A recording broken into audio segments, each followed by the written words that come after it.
Saya heran, dari mana Kang Karto bisa menemukan tempat ini? Lama sudah aku mencarimu. Sampai pada suatu saat, ku dengar seorang pencari kayu berhasil menggagalkan perampokan. Ku pikir, siapa lagi kalau bukan kau?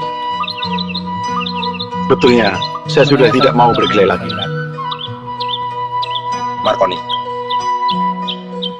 kedatanganku kemari untuk mengajakmu kerjasama, tidak berpetualang lagi. Maaf kakak, saya sudah janji meninggalkan masa lalu yang gelap. Saya sudah cukup bahagia hidup seperti ini, meskipun tanpa berlimpah harta. Waktu telah membuatmu jadi berubah. Apa mungkin karena perempuan itu?